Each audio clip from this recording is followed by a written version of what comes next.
Jóvenes estudiantes de la asignatura COC 200, muy buenas tardes. Nuevamente con nuestras clases, ya en esta clase más bien, nos toca ya avanzar el tema de los sistemas reticulares que estamos viendo aquí en la pantalla, las fuerzas normales en estructuras reticulares.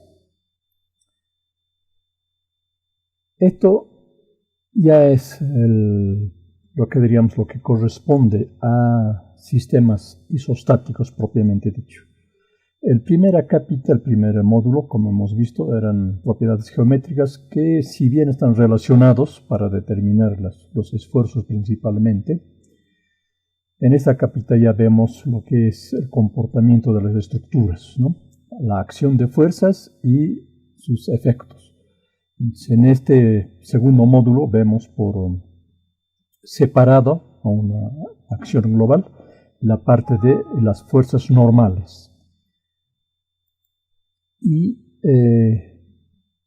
estos sistemas se califican de la siguiente manera. Tenemos como introducción y conceptos generales, también denominados armaduras planas.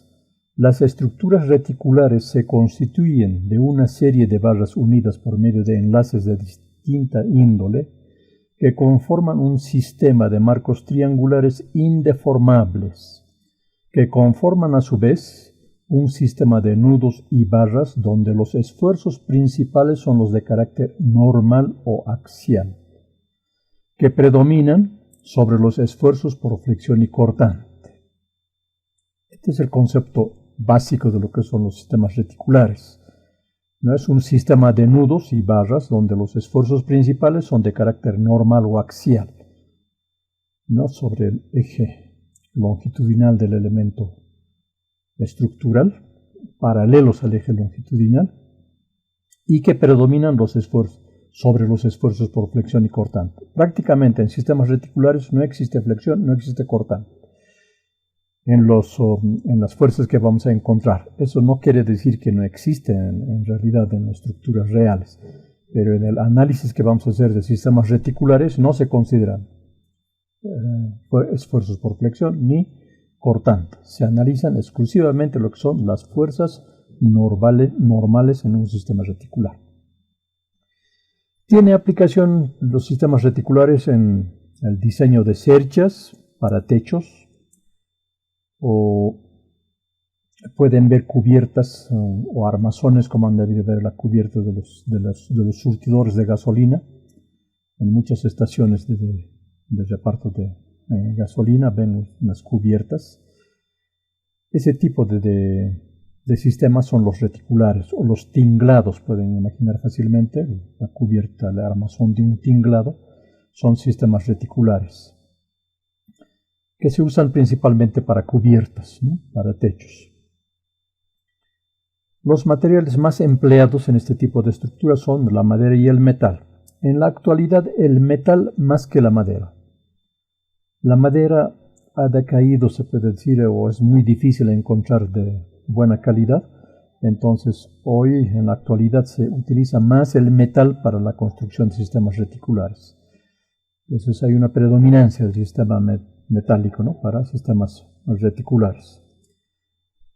Por el comportamiento homogéneo, dice aquí, pero eso todavía hay que verlo con detalles específicos, porque no siempre todos los metales pueden tener también un comportamiento homogéneo. Luego, es importante, donde se dice, por tratarse de un sistema de solución estructural, pueden ser diseñados con todos los materiales de carácter estructural empleados en el campo de la construcción civil. Es decir, es un sistema estructural. Este es el tema de los sistemas reticulares. Y un poco más complejos, de obras de mayor importancia, ya son los que se llaman sistemas espaciales. No podemos hacer la cubierta de todo un coliseo, por ejemplo. Entonces, esa magnitud de estructuras se llaman ya sistemas espaciales, que por ser se puede decir de buen rendimiento, de buen comportamiento y de un peso muy, muy bajo en relación a otros a otras soluciones estructurales. Entonces, de eso su importancia de los sistemas espaciales principalmente. Y los sistemas reticulares son la base, digamos, de esa tecnología, ¿no? De ese concepto de sistema estructural. Seguimos. Generalidades de las armaduras planas, dice, ¿no?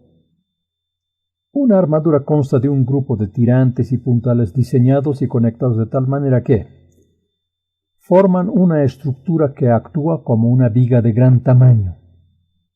Si bien están conformados por elementos que conforman marcos triangulares, pero se asumen también, como dice acá, forman una estructura que actúa como una viga de gran tamaño. Es decir, asumimos como si fuera una viga llena, ¿no? Pero a diferencia de una viga llena que sería de un peso significativo, los sistemas reticulares son en peso muy pequeños en relación, digamos, al hormigón armado, por ejemplo, ¿no? Entonces, eso es la ventaja y la diferencia con otros sistemas.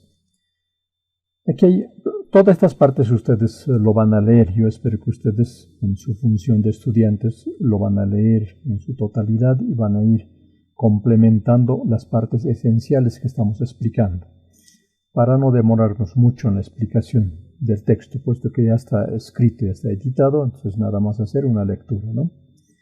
Esta otra parte que dice, se supone, este concepto de se supone, que los elementos están conectados en sus nudos por medio de pasadores sin fricción, los cuales permiten que los extremos de los miembros giren libremente.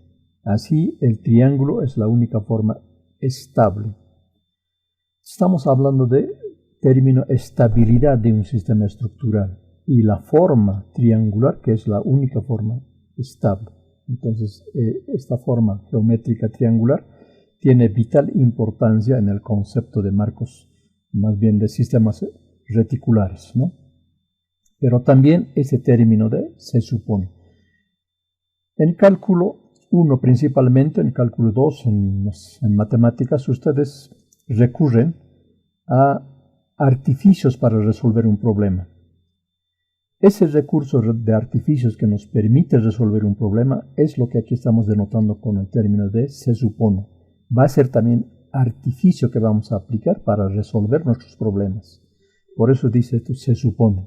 Con un supuesto vamos a resolver el equilibrio de fuerzas, después vamos a entrar a una otra situación ya de detallamiento para afinar el diseño de sistemas reticulares. Entonces vamos ahora a la figura misma, que es el marco triangular. Si lo consideramos como una viga de gran tamaño, vamos a decir que es una viga simplemente apoyada entre dos apoyos, en un extremo que es una articulación, genera dos componentes de reacción, y en el otro extremo es un apoyo rodillo que genera una sola componente de reacción. Este es un sistema isostático externamente, si es una viga de alma llena, como la que estamos viendo, solamente que su forma es de forma triangular. Tendríamos otro elemento similar, aquí tenemos ya una viga igual de gran tamaño, pero su sección es de forma rectangular, ¿no? Y podríamos tener otras formas como la que estamos viendo acá. Ahora vamos a ir a la otra hipótesis, la hipótesis de que está conformado por barras. Es una barra horizontal y dos barras inclinadas. En este caso ya no es lleno, es hueco todo esto. Son marcos triangulares. Y aquí tendríamos un marco rectangular, ¿no? 4 elementos, 2 horizontales y 2 verticales en los extremos. Tenemos entonces un sistema compuesto por 4 elementos. Ahora hacemos la hipótesis de que aplicamos una fuerza horizontal en la parte superior de la arista de este sistema triangular. En esa parte superior aplicamos esta fuerza F. Y lo mismo hacemos en este otro sistema. También aplicamos esa misma fuerza F y vamos a observar en este sistema que se deforma de la forma que estamos advirtiendo acá. Se convierte en una tendencia de rombo, ¿no es cierto? Y adopta una forma romboide con la deformación bajo la acción de esta fuerza. Otra forma distinta al triángulo. Este es un pentágono, ¿no es cierto? Entonces, si le aplicamos una carga horizontal como la que estamos advirtiendo acá, también va a sufrir una deformación como la que observamos acá. Sufren deformación. En consecuencia, no hay ninguna otra forma geométrica distinta al triángulo que no se deforme. Todas las otras formas distintas al triángulo se deforman, como estamos viendo aquí. Tienen una deformación, van a sufrir una deformación, excepto el triángulo. Claro que está dentro un rango admisible, diríamos, ¿no es cierto? En cuanto estas barras que conforman el marco triangular no fallen o no se deformen, las mismas barras. Entonces, el sistema no se deforma. Pero si una de estas barras se deforma, es decir, si falla o se deforma en su condición original, entonces ya también va a haber deformación, ¿no? Pero eso ya es en el estado de falla ya, o deformación fuerte. Mientras no ocurra eso, no va a haber deformación. Por eso es la importancia del sistema, y es un sistema clave para sacar el mayor provecho, diríamos, ¿no?, al comportamiento de sistemas estructurales. Y este es un proceso que nosotros lastimosamente no lo desarrollamos en gran medida. Lo utilizamos en tinglados y estamos entrando ahora a la aplicación de sistemas espaciales, sí, pero no quiere decir que solamente en esos casos se puede aplicar los sistemas reticulares, sino tiene múltiples aplicaciones que están, diríamos, a la espera de que la ciencia y tecnología avance y puedan ser utilizados en estructuras de mayor exigencia, como los que hoy desarrollamos con hormigón armado, hormigón pretensado, ¿no? Y con esos mismos materiales podemos optar ya a sistemas reticulares, con hormigón armado, con hormigón pretensado, y podríamos ver sus ventajas y beneficios, pero todavía no hemos entrado a aprovechar esos atributos, ¿no?, esos beneficios de sistemas reticulares. Eso lo veremos ya más adelante. Bien, hemos explicado que la forma triangular es la forma geométrica que menos se deforma, o la que consideramos indeformable. Todas las otras formas son deformables. Ese concepto se nos tiene que quedar. Eso tenemos que rescatar del concepto de sistemas reticulares. Ahora vamos a las hipótesis que rigen su análisis o su estudio. Entonces aquí tenemos hipótesis de análisis. Son 4 las que vamos a mencionar acá, que son las principales, y están resaltadas las partes conceptuales más importantes. Y en esta parte yo quiero recalcar lo siguiente, que cuando preguntemos en exámenes o prácticas, en exámenes principalmente en la parte teórica, las partes resaltadas en amarillo acá, como estamos viendo para cada una de las hipótesis, son lo que tiene que contestarse sí o sí. Ese es el concepto central de la hipótesis. La otra parte que está dentro paréntesis acá son el complemento a ese concepto, que si no lo escriben en el examen no es de mucha significación, pero no puede faltar lo que está en la parte resaltada. Ese es el concepto base. Eso sí o sí tiene que responderse. Para eso he resaltado esto, para que ustedes vean cuál es el concepto matriz, el concepto central de lo que estamos hablando. Y muchas veces se sustituye el concepto central por los complementos, ¿no?, que son secundarios, que son pertinentes al concepto, pero no es la definitiva, no es la definición principal, sino esto que está resaltado con amarillo. Entonces, por eso el encargo anticipado que estoy haciendo. Entonces, vamos a la definición de la primera hipótesis. Hipótesis número 1. ¿Qué dice? Dice: los elementos de las armaduras están conectados por medio de pasadores sin fricción. Y complementa diciendo que las conexiones con pasadores se usan en muy pocas estructuras fabricadas en la actualidad y no existen pasadores sin fricción. Una conexión fuertemente atornillada o soldada dista mucho de ser un pasador sin fricción. Vean, aquí es una especie de contradicción, porque está diciendo a través o por medio de pasadores sin fricción, ¿no? Están conectados, dice, a través de pasadores sin fricción. Y en esta parte complementaria está recalcando que las conexiones fuertemente atornilladas o soldadas distan mucho de ser un pasador sin fricción, ¿no es cierto? No es lo real.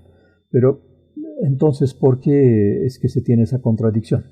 En realidad no es una contradicción, sino, como les decía, un medio de solución. Es un recurso de solución, es un artificio.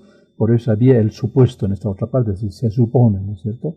Entramos a una hipótesis, como dice una probabilidad, lo resolvemos el equilibrio de fuerzas, y una vez resuelto el equilibrio de fuerzas, entonces entramos a la parte de atornillamientos, soldaduras, remaches, uniones clavadas, ya que no cumplen con este concepto, pero que nos ha permitido resolver el problema. Post solución del equilibrio, diríamos, ¿no? Eso explica esto. Hipótesis 2. Los elementos de la estructura son rectos. Tienen que ser rectos. Bajo esa hipótesis funcionan sistemas reticulares, ¿no? Quiere decir que no se pueden colocar elementos curvos, porque romperían la hipótesis de análisis, ¿no? Si no lo fuesen, las acciones de las fuerzas axiales ocasionarían en ellos efectos de flexión denominados Pandel.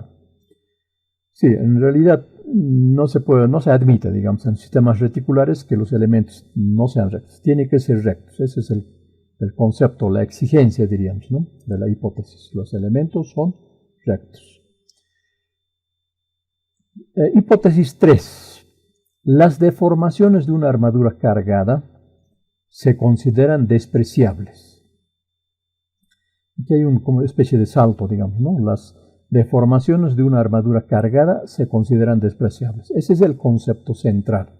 Y claro, tenemos la parte complementaria que dice las deformaciones de una armadura cargada causadas por los cambios de la longitud de los elementos individuales no son de suficiente magnitud para ocasionar cambios apreciables en la forma y dimensiones generales de la armadura. En consecuencia, se consideran despreciables.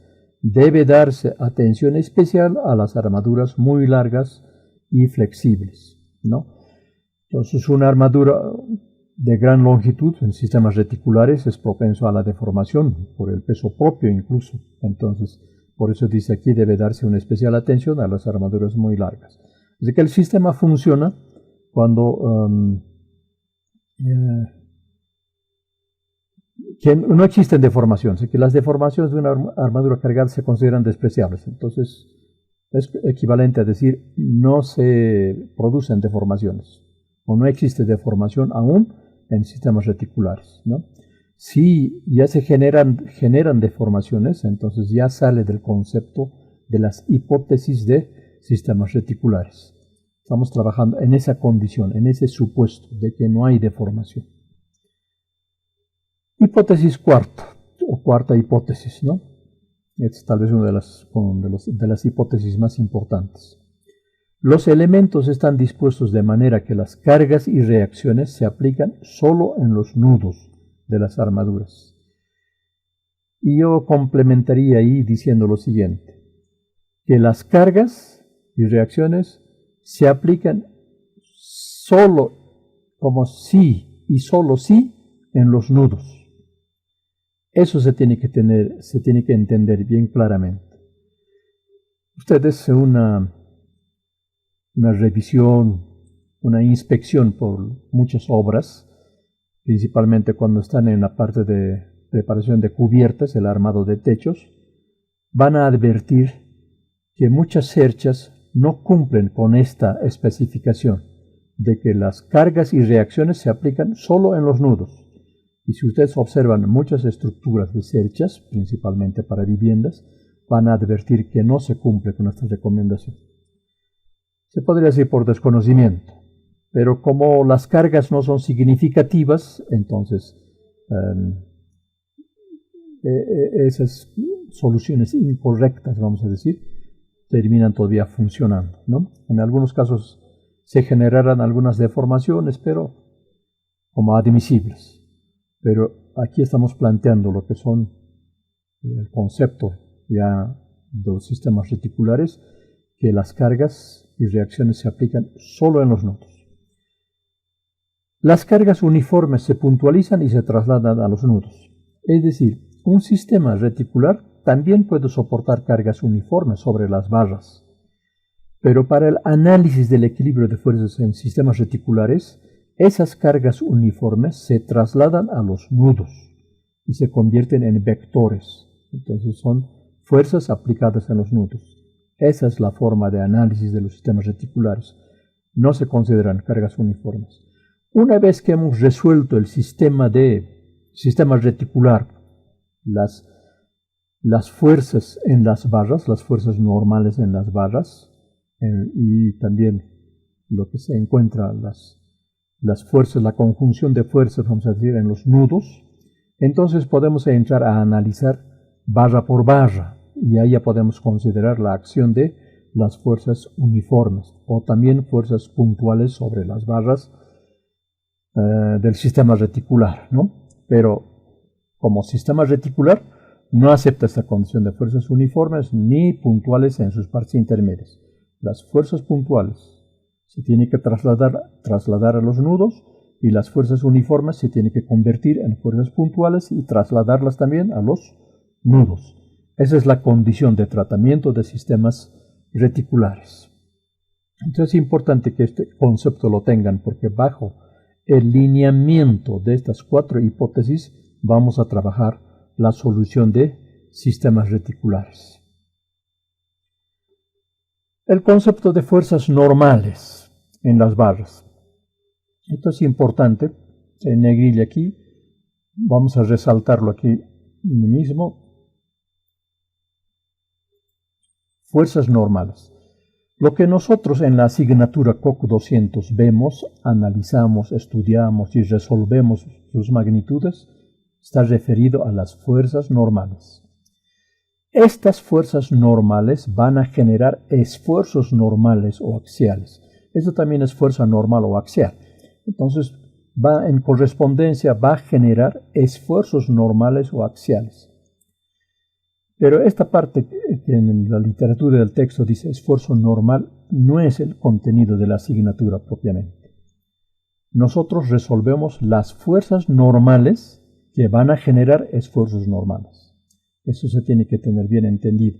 En una clase introductoria hemos hablado también eso, ¿no es cierto? La cadena de causa-efecto, la acción de una carga y esa cadena de causa-efecto. Entonces, en eso estamos, ¿no? Si una fuerza normal genera esfuerzo normal. Por eso muchas literaturas hablan de esfuerzo, porque como se puede decir, son parte de este esfuerzo. Pero nosotros los estudiamos por separado y tocamos nada más la parte de fuerzas normales. Lo mismo que estamos resaltando la fuerza. Es una fuerza de tracción o una fuerza de compresión, pero es una fuerza que va a generar esfuerzo de compresión, ¿no? Aquí estamos hablando de esfuerzos normales o axiales de tracción o compresión. Esfuerzos. Que su ecuación, se puede decir, su fórmula para resolver esfuerzos es esta, ¿no? Esfuerzo es una fuerza C sobre área. Relaciona al área de la sección transversal del elemento estructural. Entonces, una magnitud de fuerza sobre unidad de área comprende el esfuerzo, o ese es el esfuerzo. En cambio, la fuerza es nada más un vector, estamos viendo, es una fuerza, esta componente C nada más, eso es la fuerza normal, que actúa sobre una sección transversal y se convierte en esfuerzo, ¿no? Esa fuerza Fc, dice aquí, se actúa sobre el área del elemento estructural y se convierte en esfuerzo normal. Bien, eso creo que está explicado y ustedes lo van a ver con mayor detenimiento en toda esta lectura y en otras páginas más que tenemos ejemplos ilustrativos incluso, ¿no? Entonces yo quiero explicar esta parte. Una fuerza puntual como la que estamos viendo acá, la podemos desglosar en una serie de fuerzas que se denominan uniforme, una carga uniforme. O esta carga uniforme, compuesta de varios vectores juntos, que son, diríamos, como uniformes, por eso uniformes, son de la misma magnitud, misma dirección, son varios vectores consecutivos, diríamos, ¿no es cierto? Eso se denomina carga uniforme. De esta condición de carga uniforme, también lo podemos convertir a una fuerza única, que sería un vector. La fuerza uniforme lo vectorizamos y lo representamos por una sola fuerza resultante, que es un vector. O que una fuerza resultante, que es un vector, como estamos viendo acá, la desglosamos en fuerzas más pequeñas que sumadas todas hacen el mismo total, ¿no? Entonces, eso se puede trabajar, ya sea de esta forma, traer a esta otra modalidad, o de esta modalidad a esta otra modalidad. Eso son partes procedimentales de análisis de cargas. Lo mismo tenemos acá.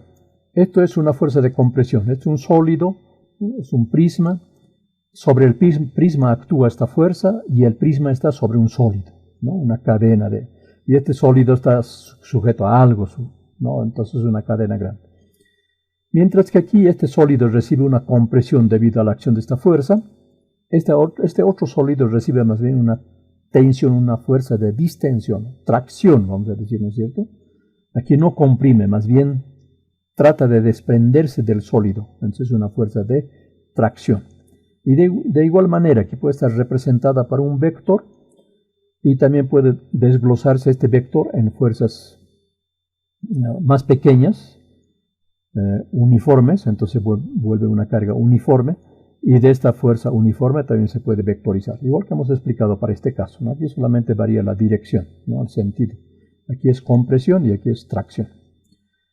Igual esta fuerza T, dividida sobre el área, sobre la sección transversal del elemento estructural, entonces se convierte en esfuerzo, ¿no? Es la fuerza normal y esto es esfuerzo.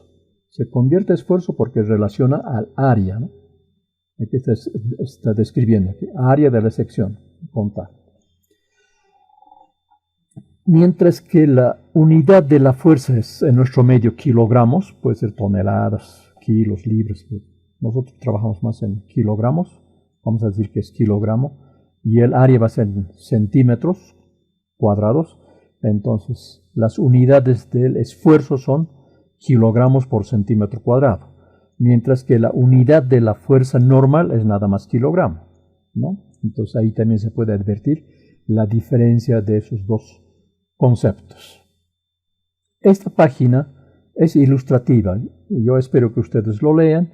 Es mayor redundancia sobre lo que hemos explicado, y aquí aplica unos ejercicios numéricos más para ser un poco más explícitos en el ejemplo, y está determinando acá el esfuerzo normal, ¿no es cierto? La magnitud, que está en libras por pulgada cuadrada. Está utilizando unidades que no son usadas en nuestro medio, en otros contextos sí, como son bibliografías de otro contexto, entonces por estar en esas unidades.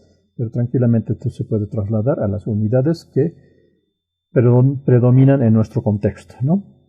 Entonces ustedes lo van a hacer seguimiento de esos ejercicios para tener un mejor concepto, un mejor criterio de lo que estamos hablando.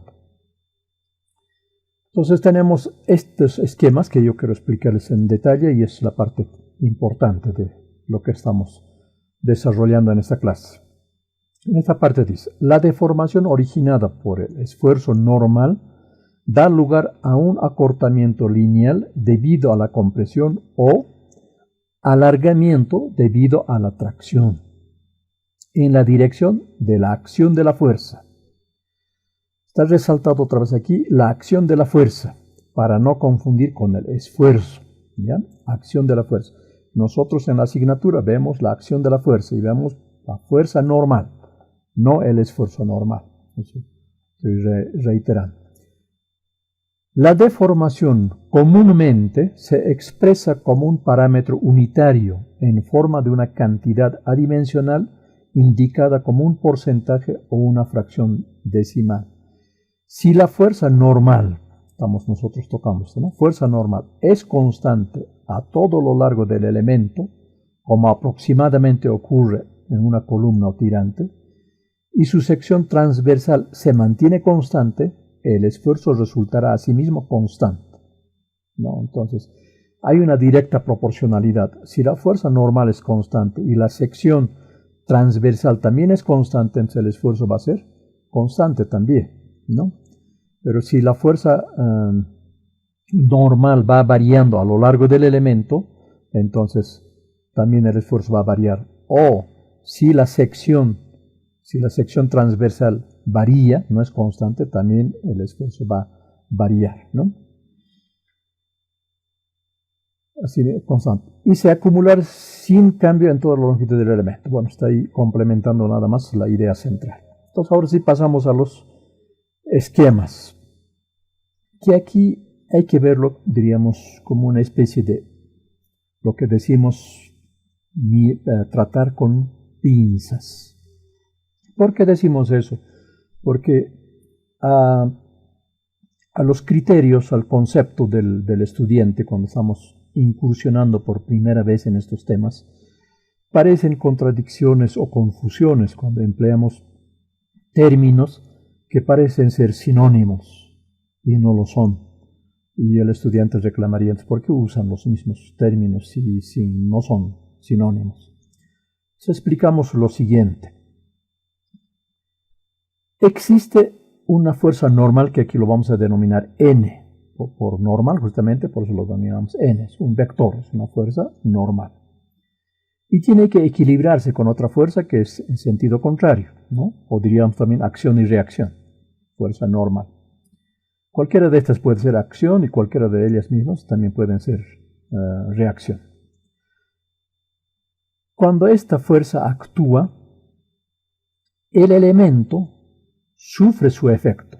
Es decir, tiene efectos. La acción de una fuerza N tiene su efecto sobre la barra. Y como podemos ver acá, lo que estamos queriendo explicar es que sufre una contracción, un acortamiento de su longitud, vamos a decir. Es un delta. Es un delta. Que eso contrae. En otros términos domésticos más simples diríamos, se achica, ¿no? Se acorta el elemento. Y como se acorta, ha sufrido una deformación.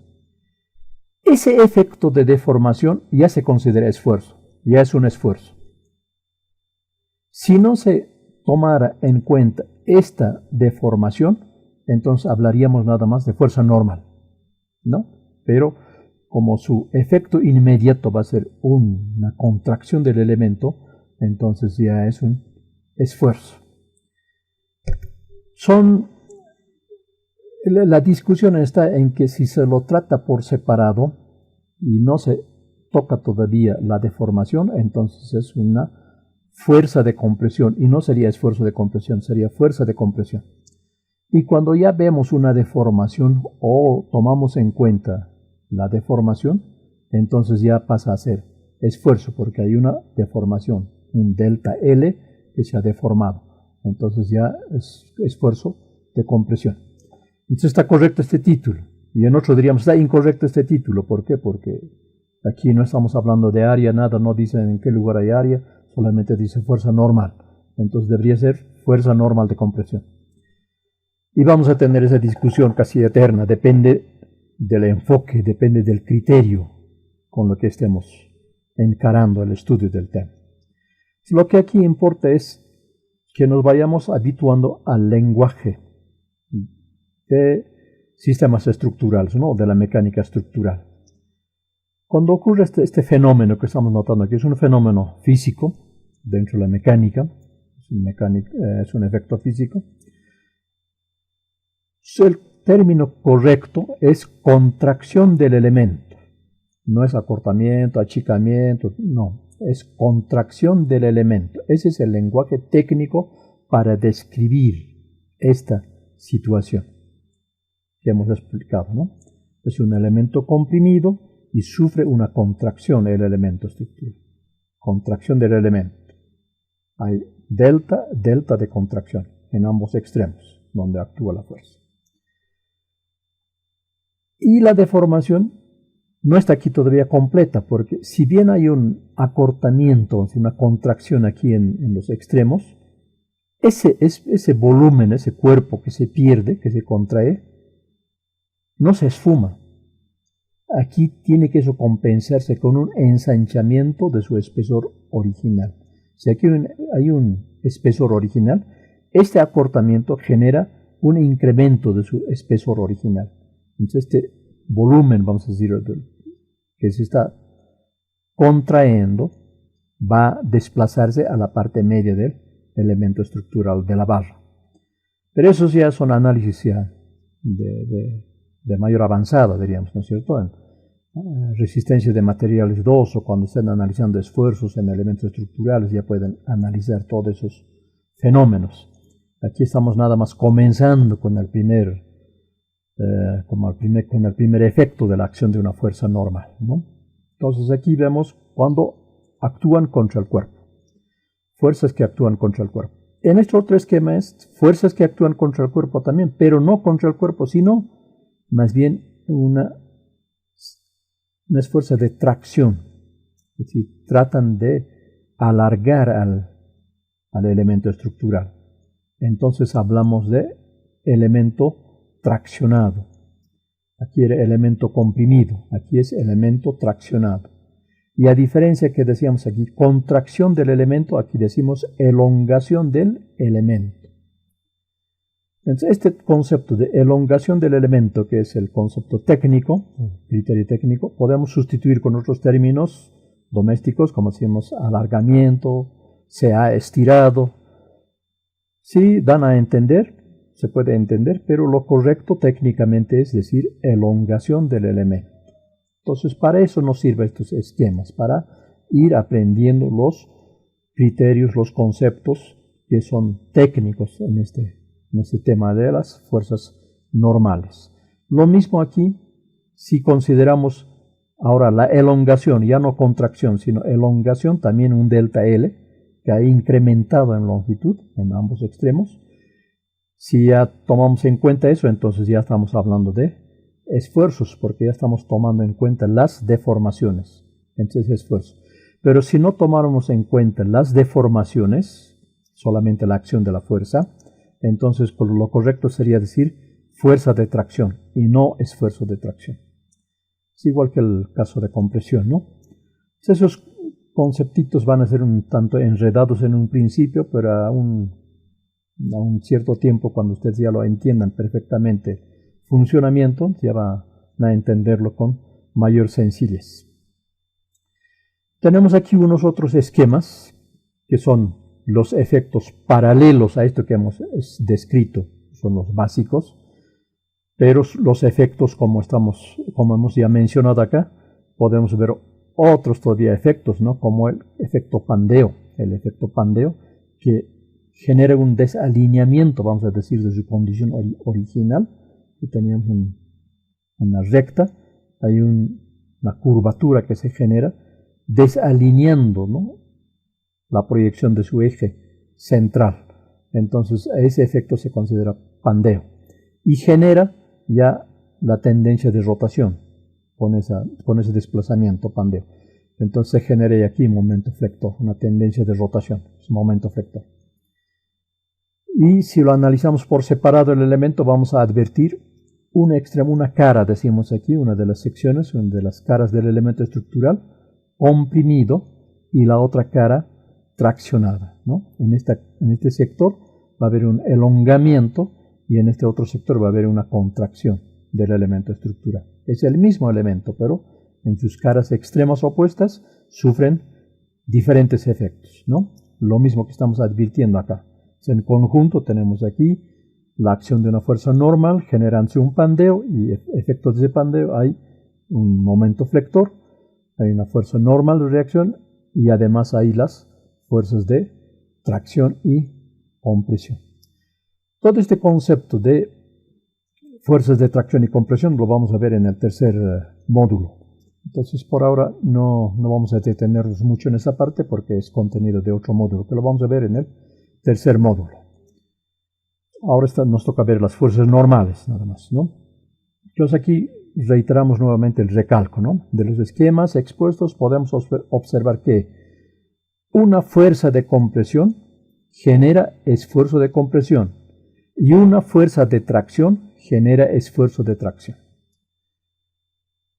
Atención, muchas veces tenemos discusiones a nivel docente y a veces a uno ya como que ya nos sacan de nuestras casillas a veces, ¿no? Estas complicaciones. En la asignatura, nosotros en Estructuras Isostáticas 1 vamos a desarrollar este concepto de fuerzas de compresión o fuerzas de tracción. Estamos estudiando las fuerzas normales. Esas fuerzas normales que nosotros vamos a estudiar, ya en otras asignaturas, en el estudio de otras asignaturas, van a tener el tratamiento, la generación de esfuerzos por compresión y esfuerzos por tracción.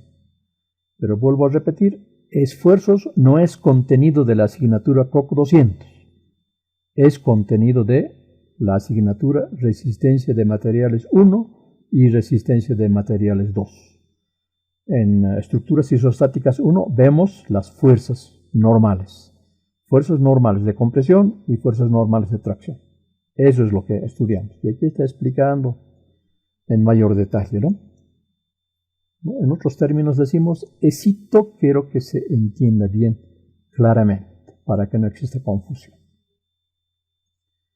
Pasamos a un otro esquema. Es un marco triangular ya propiamente objeto de estudio, ¿no? Entonces aquí tenemos un triángulo, un marco triangular isósceles, ¿no? Tenemos una barra horizontal que va a estar traccionada, producto de la acción de estas dos otras barras, y ese efecto de tracción en la barra inferior va a ser producto de la acción de esta fuerza F, que actúa en la arista superior. Como consecuencia de la acción de esta fuerza F, estas dos barras, que vamos a llamar B1 y este B2, van a sufrir fuerzas de compresión, porque esta fuerza se va a desglosar en otro vector, y va a transmitir fuerzas de compresión a la barra 1 y a la barra 2. Y estas barras 1 y 2, en esta vinculación con pasadores, a través de pasadores sin fricción, decíamos, ¿no es cierto? En estas vinculaciones entre elementos, va a generar una tendencia de traccionar esta barra, la barra 3, ¿no? Que está entre los dos apoyos. Porque si este vector que está llegando al nudo descomponemos en componentes rectangulares, va a tener una componente vertical y va a tener una componente horizontal hacia la izquierda. Y lo mismo esta fuerza, desde la otra barra 2, va a tener una componente vertical y va a tener una componente horizontal, pero en este caso hacia la derecha. En consecuencia, si la componente horizontal de este vector actúa hacia la derecha y la componente horizontal de este otro vector actúa hacia la izquierda, esta barra está sujeta a tracción. Sujeta a tracción, ¿no? Entonces, así se puede deducir el comportamiento de cada barra, sujeto a qué tipo de acción de fuerza está. Ahora vemos aquí, por simbología, que esto es un apoyo articulado. Si bien en los símbolos hemos visto como un triángulo, también esto por este pasadorcito, esto es una clave, es un indicador, ¿no? Es un pasador, entonces es una articulación, porque está aquí sobre una base, que va a generar dos componentes de reacción. Una articulación, un apoyo articulado, genera dos componentes de reacción. Una componente de reacción vertical, como estamos viendo acá, y una componente de reacción horizontal, como la que estamos viendo acá. Y ahora esta reacción debería tener una sola dirección, ya sea hacia la derecha o hacia la izquierda, pero aquí tiene a ambos lados. ¿Por qué tiene eso? Dos direcciones, que no es lo correcto o no es lo común. Explico. Como es un triángulo isósceles, asumimos que los materiales son homogéneos, y esta fuerza F está perfectamente centrada en el eje de simetría. En consecuencia, las dos barras B1 y B2 van a recibir exactamente la misma magnitud, la misma fracción de esta carga F. En consecuencia, la componente horizontal de esta barra va a ser hacia la derecha y la componente horizontal de esta barra va a ser hacia la izquierda. Si tomáramos solamente la acción de esta barra, diríamos entonces que la reacción va a ser hacia la derecha porque la acción va a ser hacia la izquierda. Y si tomáramos la acción de esta otra fuerza, diríamos la acción es hacia la derecha, entonces la reacción tiene que ser hacia la izquierda. Como no sabemos, porque hay una simetría, la tendencia de desplazamiento horizontal puede ser hacia la izquierda o puede ser hacia la derecha. Aquí no podemos apostar, ¿no? Si hacemos un cálculo numérico de alta precisión sería estático, inmóvil. Se equilibraría, ambas fuerzas se equilibran y no habría desplazamiento, ¿no es cierto? Pero apenas hay un pequeño desequilibrio, una pequeña variante, se va a desplazar a cualquiera de los lados. Como estas articulaciones, este es el rodillo, entonces este es el apoyo móvil que genera el movimiento. Entonces, por esa situación, esta reacción se ha dibujado con doble flecha, diríamos, ¿no?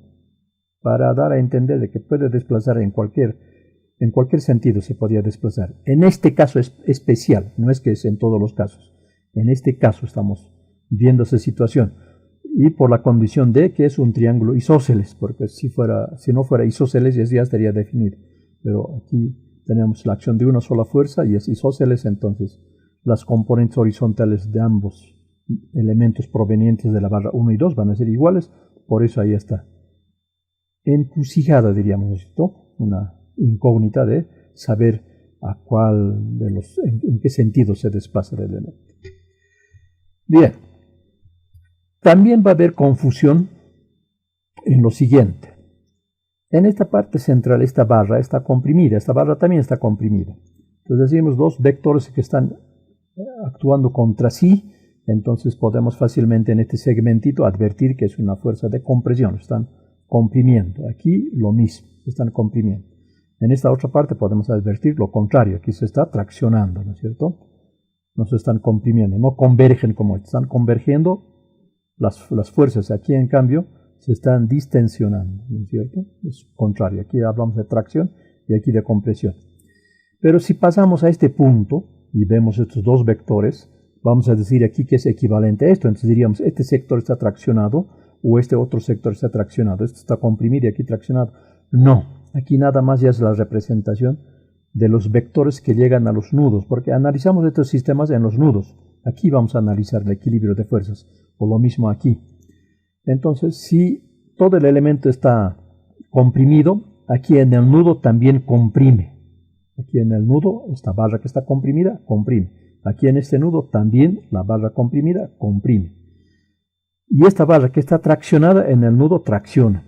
Lo mismo que en este otro nudo, tracciona. Si una barra está en tracción a lo largo de toda su extensión.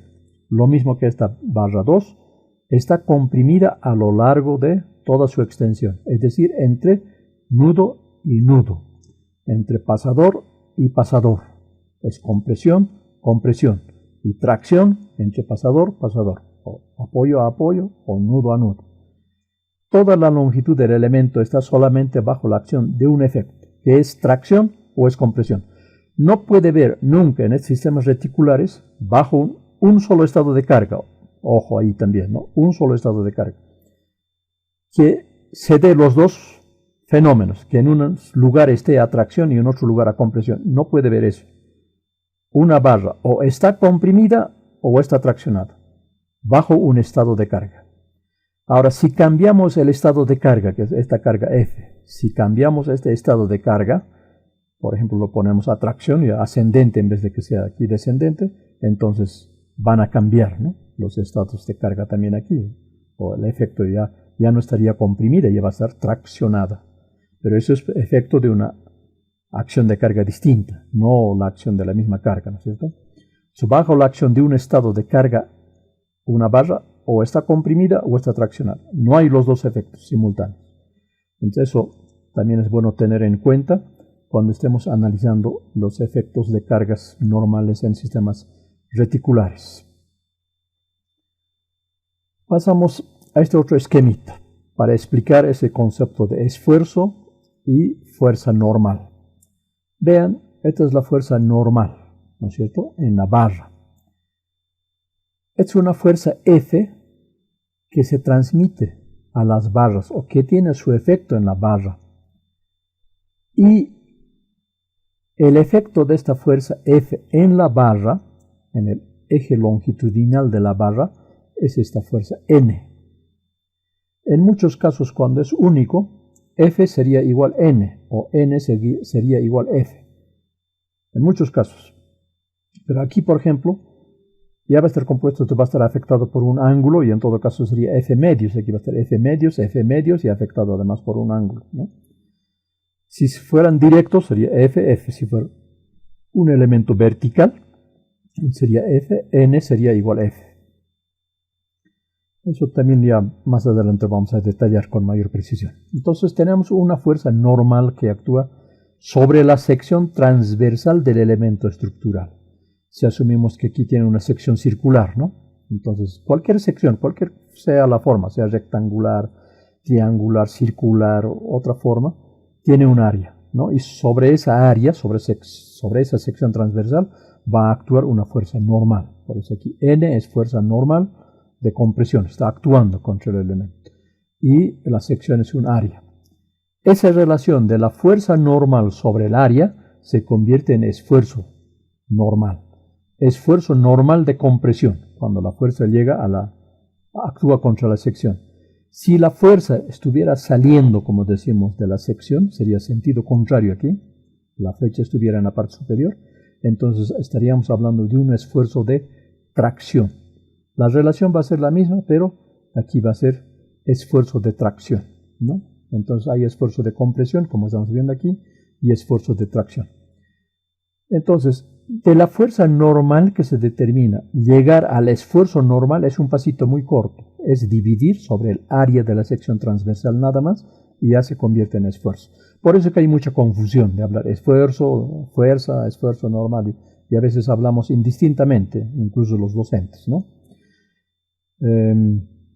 Creo que ya hemos explicado lo suficiente y esperamos que sirvan estas explicaciones para diferenciar lo que es la fuerza y el esfuerzo, ¿no? Para desarrollar ejercicios prácticos de sistemas reticulares,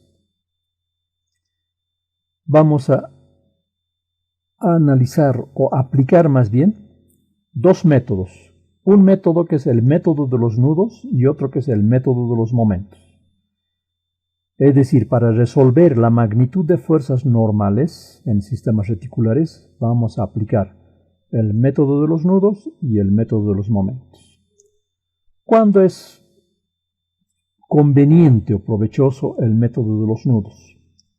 Cuando tenemos que hacer un diseño nuevo, cuando de todas maneras vamos a hacer la resolución de la fuerza normal en cada uno de los elementos de un sistema reticular, entonces es más metódico aplicar el método de los nudos. De rigor, como diríamos, ¿no es cierto?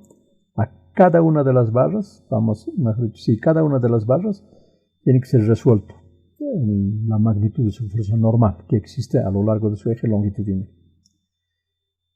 Pero si estamos en una situación, por ejemplo, de supervisión, en la función de supervisión, ya no estamos en la etapa de diseño, ya está diseñado, estamos en la etapa de supervisión o construcción y tenemos alguna duda de la fuerza normal que existe en algún elemento estructural y queremos verificar la magnitud de la fuerza que puede figurar en la memoria de cálculo. Entonces, va a ser más conveniente aplicar el método de los momentos porque es más autónomo, diríamos. Es decir, aplicable en cualquier sección del sistema reticular. En cambio, el método de los nudos se va avanzando secuencialmente. Si tenemos, por decirles, una treintena de elementos, una treintena de barras, si el problema es en la barra central, digamos la barra 15, tendríamos que resolver las barras 1 al 14 para llegar a la barra 15 y poder resolver la fuerza normal en esa barra. Eso es por el método de los nudos, que se va resolviendo como una cadena secuencialmente. Resuelvo la fuerza normal en la barra 1, luego en la barra 2, en la barra 3, así sucesivamente, hasta llegar al otro extremo. Eso es el sistema de los nudos.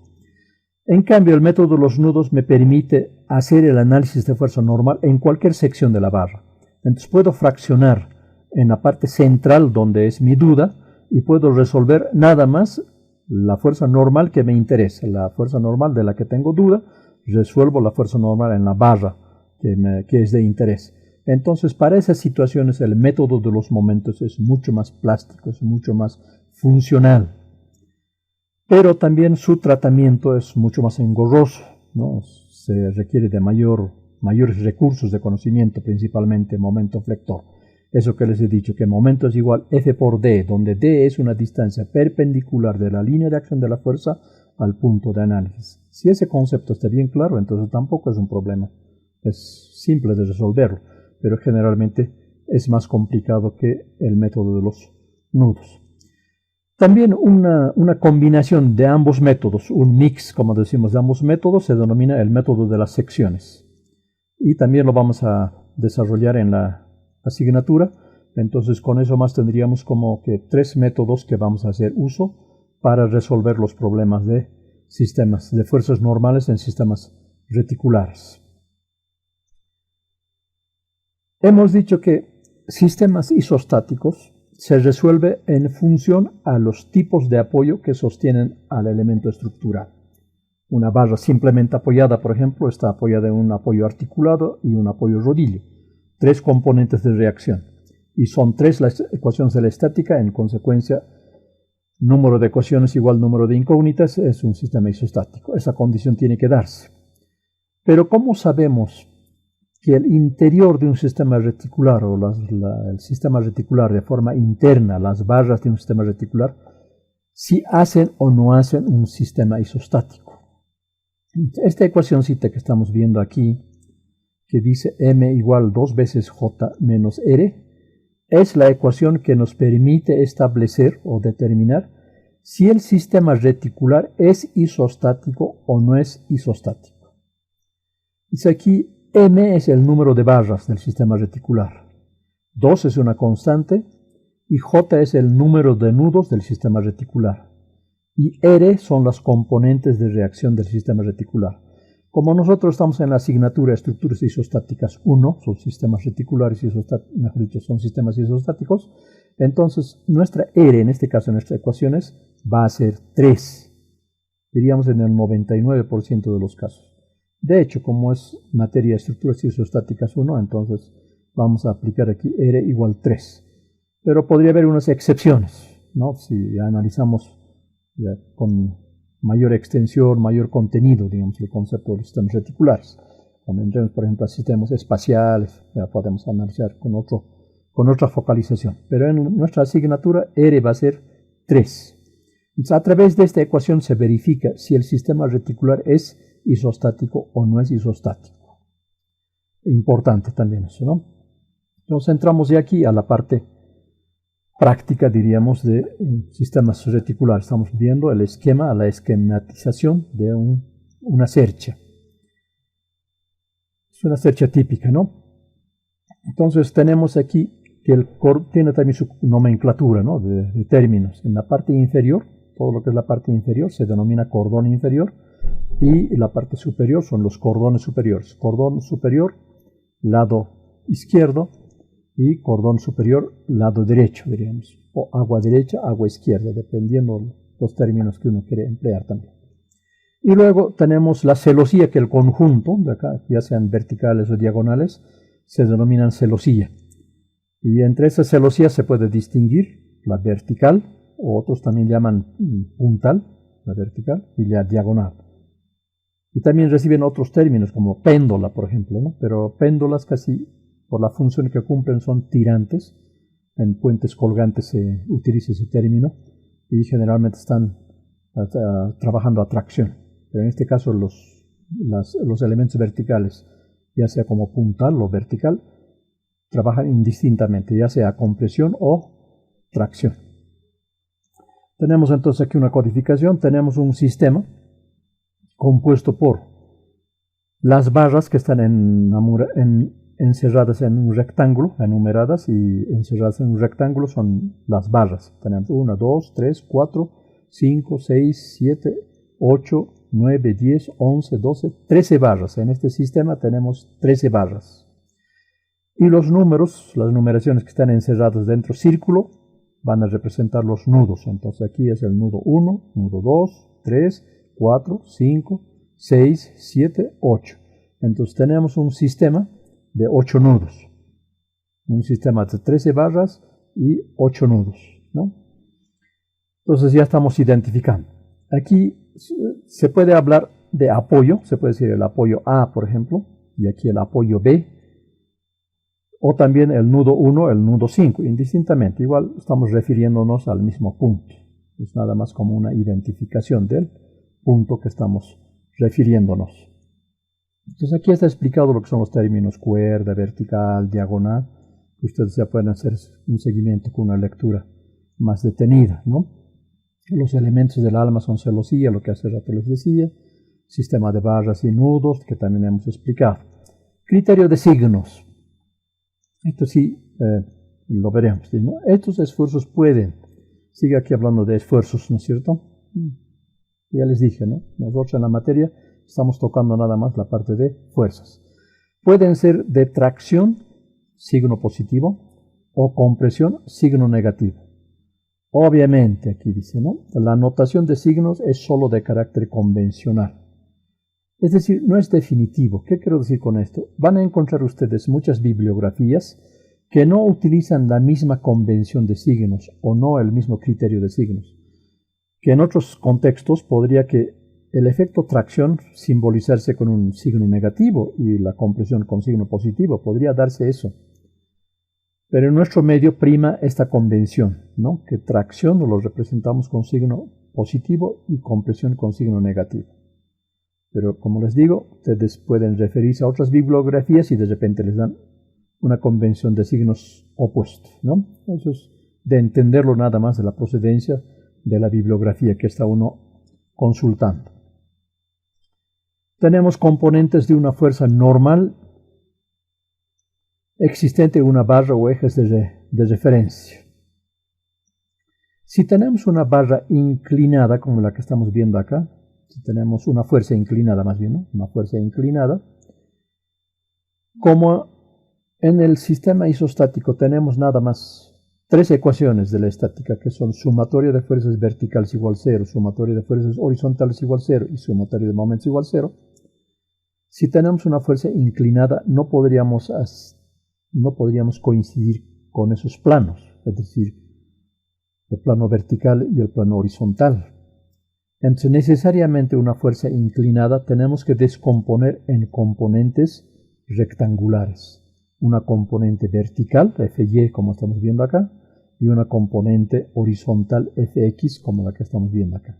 Una fuerza inclinada la vamos a descomponer en sus componentes rectangulares, sea de esta forma o de esta otra forma, ¿no?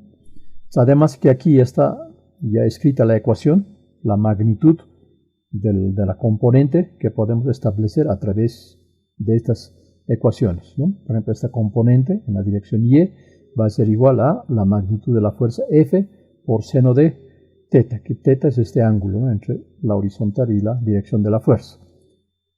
Mientras que la componente horizontal, que es el cateto adyacente, Fx sería la componente horizontal, F por coseno de teta, ¿no? Es el cateto opuesto, el cateto adyacente. Y esto se puede dibujar como esto también, ¿no? Esta componente lo estamos dibujando acá y tenemos esta esquematización. Esto es igual que esto, o esto es igual que esto, es equivalente, ¿no? Otro concepto. Tenemos aquí dos fuerzas que van a ser incógnitas. B1, B2 van a ser incógnitas. F sub H y F sub B vamos a considerar fuerzas que son conocidas, son las reacciones vertical-horizontal que van a ser datos conocidos. En un sistema como el que estamos viendo acá, vamos a tener dos barras que van a ser incógnitas en sus fuerzas normales, ¿no? ¿Cómo podemos resolver esta fuerza? Si la descomponemos en el sistema más bien, ¿cómo podemos resolver el sistema? Si la descomponemos en componentes rectangulares, este B1 lo descomponemos en una componente horizontal y una componente vertical, lo mismo que B2 lo descomponemos en una componente horizontal y una componente vertical. Aquí hay cuatro incógnitas, dos en el plano vertical y dos en el plano horizontal. Y tenemos solamente dos ecuaciones de la estática. Entonces aquí hay más incógnitas que ecuaciones disponibles. No vamos a poder resolver. Tendríamos que recurrir a un sistema de ecuaciones para resolver el caso. ¿Cómo entrar a un sistema de ecuaciones cuando tenemos más fuerzas, porque aquí estamos planteando un ejercicio muy simple, entonces se hace muy engorroso, propenso a cometer errores. Hay un otro medio, un otro camino para resolver estos casos, pero antes de explicar esto, aquí aparece nada más seno de, tenía que decir B2 seno de alfa, y aquí tenía que decir B1 seno de beta, aquí es B1 seno de beta. Aquí en esta página que estoy enfocando, mostrando, no aparece esa notación, pero he revisado el texto, en nuestro texto está impreso correctamente. No entiendo por qué no ha salido aquí. Yo recién me estoy sorprendiendo con este registro que no figura beta 1 y el ángulo beta aquí, ¿no? Lo mismo aquí. Sería B2 seno de alfa, tiene que ser. Pero se puede entender, ¿no? Estos son sus componentes de estas fuerzas. Decíamos el otro caso. El otro caso es hacer rotar el sistema. Vean, aquí tenemos B1 y B2 inclinados. ¿Qué ocurre si B1 alineamos sobre la vertical, como estamos haciendo aquí? B1 alineamos sobre la vertical. Entonces, haciendo eso, eliminamos la componente horizontal de B1. Esta componente horizontal eliminamos. Entonces, ya solamente hay componente vertical. Entonces, analizamos en el plano horizontal. En el plano horizontal no entra B1 porque está en el vertical. Entonces, solamente va a ser B2 y podemos resolver la magnitud de la fuerza normal en la barra 2. Resolvemos haciendo rotar esto, ¿no es cierto? Una vez que ya está resuelto B2, podemos entrar a resolver en el plano vertical porque B2 ya va a estar resuelto. Entonces ya resolvemos B1. De la misma manera podemos aplicar también o adoptar una otra estrategia, que en lugar de alinear B1 sobre la vertical, podemos alinear B2 sobre la horizontal. Entonces, eso es lo que estamos haciendo aquí.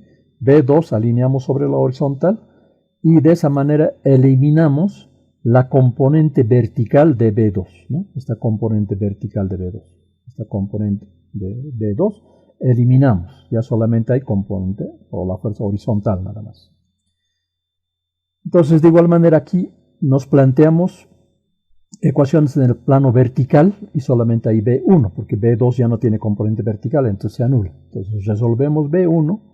Una vez que hemos resuelto B1, entramos recién al plano horizontal y podemos resolver B2. Entonces, de esa manera se va resolviendo estos casos, ¿no? Cuando tenemos las dos incógnitas rotadas que no están alineadas sobre ninguno de los planos de referencia, ¿no? Es una metodología muy útil en la resolución de problemas prácticos. Entramos ahora ya al primer ejemplo numérico, es el ejemplo número 1. Estamos hablando ya de una cercha con cargas que actúan sobre la misma y tenemos una cercha simplemente apoyada. En un extremo un apoyo articulado que genera dos componentes de reacción y en este otro extremo un apoyo rodillo que genera solamente una componente de reacción. Las cargas son todas verticales, con las magnitudes están registradas ahí. No existe ninguna acción horizontal, en consecuencia no hay una reacción horizontal. Si bien este apoyo genera dos componentes de reacción, pero al no haber una fuerza horizontal aplicada, entonces aquí la reacción horizontal sería cero. Por eso ya no figura en el resto de los esquemas que vamos a ver en el ejercicio. Para resolver la magnitud de las reacciones, vamos a recurrir a una de las ecuaciones de la estática en este ejercicio, ¿no? Vamos a recurrir a la sumatoria de momentos igual 0 y vamos a aplicar en una primera instancia momento en el apoyo B. Ven, aquí hemos especificado esto, ¿no? Es el apoyo A, es el apoyo B, sus ejes de referencia. Entonces decimos que nos emplazamos en este punto, en el apoyo B, y respecto de este punto vamos a hacer el análisis de momentos. Como decir, análisis de momentos bajo la acción de estas fuerzas, ¿no? Y también de la reacción, que aquí no está dibujado, pero entendemos que es una reacción ascendente, dirección ascendente, dirección vertical, sentido ascendente, como reacción en el apoyo A, ¿no? Entonces eso es lo que estamos registrando aquí. La reacción vertical en A, que decimos ascendente. Y respecto de este punto, si es ascendente sería una tendencia de rotación sentido las agujas del reloj. En consecuencia, signo positivo. Por eso es positivo aquí, la reacción vertical en A. Y su brazo de palanca es la distancia perpendicular de la línea de acción de la fuerza al punto de análisis. Entonces 4 veces 4 el brazo de palanca. Por eso es 16 metros. 4 por 4, ¿no? 16 metros. Luego tenemos la acción de esta fuerza de 500 kilogramos. Es descendente. Respecto de este punto, la tendencia de rotación es sentido contrario a las agujas del reloj, entonces negativo. Menos 500 kilogramos por 16 metros también. Es la misma distancia, ¿no? Luego vamos a tener la acción de esta fuerza de 1000 kilogramos. Respecto de este punto, esta es la línea de acción, entonces una tendencia de rotación sentido contrario a las agujas del reloj.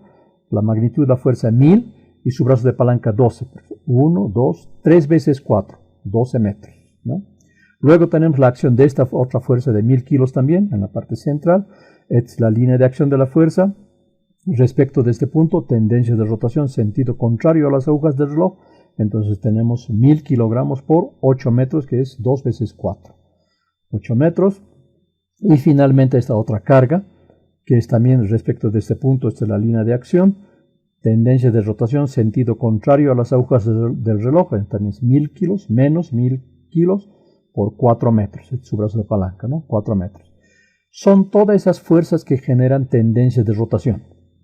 Esta fuerza de 500 kilogramos que está en el mismo punto de análisis no genera momento porque su brazo de palanca es 0. Momento es igual F por D. Si D es 0, entonces cualquier valor multiplicado por 0 se hace 0. Por eso no genera momento. También va a haber aquí la reacción vertical en B, va a ser también ascendente. Pero también pasa por el punto de análisis, no tiene brazos de palanca. Como no tiene brazos de palanca, también momento es 0. Por eso no se escribe, no se registra esas fuerzas porque se anulan, no generan momento. Todo lo que hemos registrado son las fuerzas que generan tendencia de rotación, en consecuencia momento flector. De esta ecuación despejamos la reacción vertical en A. Esta es la incógnita, ¿no? Haciendo operaciones algebraicas, hacemos las operaciones correspondientes y determinamos que la magnitud de la reacción vertical en A es 2000 kilogramos. 2000 kilogramos. Ya está resuelto. Tenemos la reacción vertical en A. Es ascendente. Otro concepto que hay que tener muy en cuenta. Cuando resolvemos la operación, aquí el signo es positivo, ¿no? Si es positivo, entonces la dirección que hemos asumido para la reacción vertical en A, hemos tomado como ascendente, dirección hacia arriba, como decimos, es correcto porque está dando positivo. Si aquí diera negativo, significaría que la reacción no es de esa dirección ascendente, sino es más bien descendente, hacia abajo, digamos. Eso indica a través del signo. Si encontramos resultado positivo, entonces la dirección que hemos asumido es correcta. Si encontramos signo negativo, quiere decir entonces que era dirección contraria. Eso es un indicador muy importante y válido en la resolución de estos problemas. Para resolver la reacción en el otro apoyo, de aquí en el apoyo B, podemos hacer el mismo tratamiento que hemos hecho aquí, el mismo planteamiento de momentos, pero ya respecto de A. El punto de análisis sería el apoyo A, ya no B, ¿no es cierto? Entonces nos emplazamos en este punto y resolvemos la reacción vertical en B de la misma manera que hemos resuelto la reacción vertical en A, ¿no? Solo que ya las tendencias de rotación serían positivos, porque respecto de esa parte serían tendencias las agujas del reloj, todo positivo sería, ¿no? Entonces se resuelve de igual manera aplicando momentos. Pero aquí hemos aplicado una otra ecuación que es la sumatoria de fuerzas verticales igual 0. Es otra de las ecuaciones de la estática, ¿no es cierto? Sumatoria de fuerzas verticales igual 0. Entonces asumimos que las dos reacciones son ascendentes. La reacción vertical en A ya está confirmado, es ascendente. B estamos asumiendo que es también ascendente. Por lógica, ¿no? Racionalidad. Entonces, ascendente, ascendente, por eso son positivos. Y todas las otras fuerzas aplicadas que tenemos en el sistema son sentido contrario, descendentes, entonces todas ellas son negativas. Aquí nada más de esta ecuación la reacción vertical en A ya es conocido, despejamos la reacción vertical en B, haciendo operaciones algebraicas, resolvemos el caso y tenemos 2000 kilogramos. Como es de suponer, porque es un sistema simplemente apoyado de cargas simétricas, en un sistema geométricamente simétrico y también cargas simétricas. Entonces la mitad de estas cargas están en este apoyo y la otra mitad está en este otro apoyo, en el plano vertical, ¿no? Entonces por eso es 2000 y 2000. Ambas reacciones, reacción vertical en A y la reacción vertical en B, tienen magnitud 2000 kilogramos, ¿no? Reacción vertical en A, aquí está, esto. Y reacción vertical en B, aquí, 2000. Ya están resueltas. Otra recomendación. En otros casos no vamos a tener esta simetría, ni geométrica ni de cargas. ¿Cómo es la recomendación? Determinar las reacciones aplicando momentos. Para uno de los casos en uno de los extremos y en el otro extremo, para las reacciones verticales. Y verificar por sumatoria de fuerzas verticales, ¿no? Podemos tener duda, como este que hemos determinado por momentos, tenemos 2000 y vamos a determinar la otra reacción también aplicando momentos, pero el resultado nos puede generar dudas, ¿cómo sabemos si está correcto? Entonces podemos verificando, es decir, determinando esa reacción, aplicando sumatoria de fuerzas verticales igual 0. Tiene que cumplirse esa ecuación. Sumatoria de fuerzas verticales igual 0. En la sumatoria de fuerzas verticales ya tomamos en cuenta las magnitudes de las reacciones más. Entonces, si se cumple la igualdad, entonces está correcto. Si no se cumple, hay error, ¿no? Es un indicador también de verificación. En este caso ya tenemos las reacciones verticales. Vuelvo a repetir, no hay fuerza horizontal aplicada, en consecuencia la reacción horizontal en A es 0, por eso no figura aquí. Debería registrarse por metodología, por disciplina, diríamos, que reacción horizontal en A, 0. Debería haberse escrito, es una omisión que he cometido, aunque está escrito acá, está escrito y dice la reacción horizontal en A, 0. Ahora entramos a determinar ya las fuerzas normales en cada una de las barras.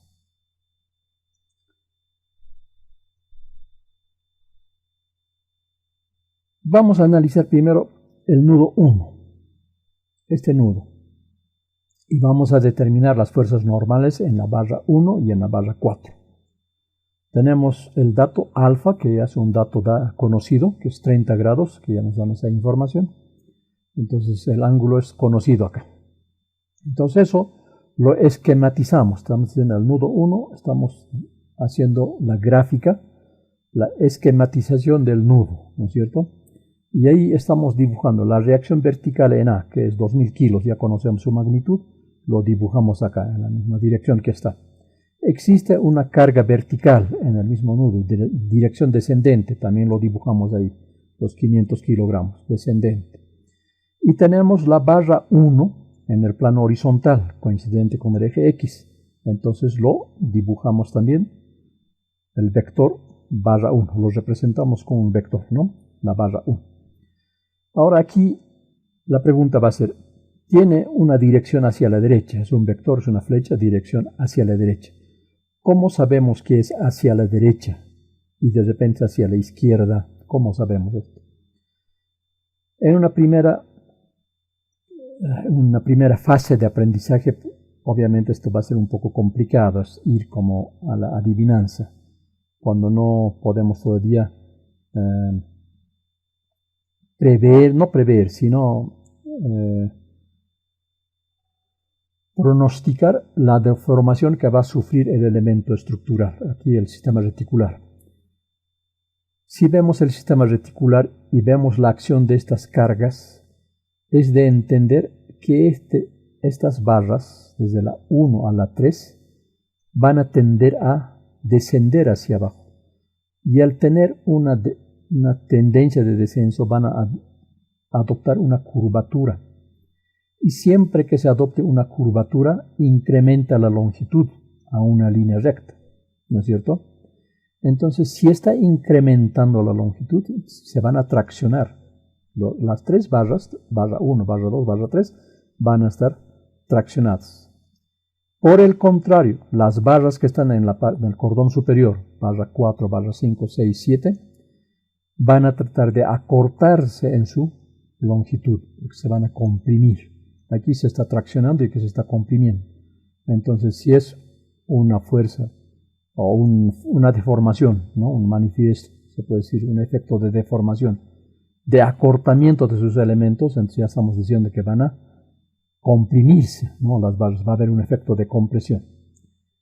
Entonces, con esa deducción, con esa predicción de deformación del elemento estructural, podemos intuir, podemos deducir qué sentido va a tener estos vectores, ¿no? Si van a ser tracción o compresión. Entonces aquí con ese criterio estamos señalando que B1 va a estar posiblemente traccionado. Entonces, si es posiblemente traccionado, va a estar saliendo del nudo, ¿no? Y por el contrario, B4, la barra 4, va a estar comprimido. Como va a estar comprimido, va a ser una fuerza que está llegando al nudo. Ese concepto de saliendo del nudo y llegando al nudo es un lenguaje propio de la asignatura. Más propiamente diría, es mi lenguaje, el lenguaje del docente, que aplica esos términos para poder explicar, para hacerse entender en lo que es la dirección de estas fuerzas. Podemos manejar los signos, aquí como están señalando aquí, signos, ¿no es cierto? Pero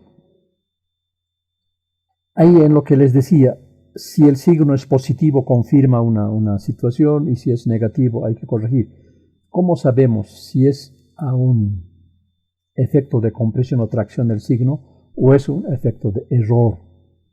Entonces ya ahí vamos a tener un conflicto.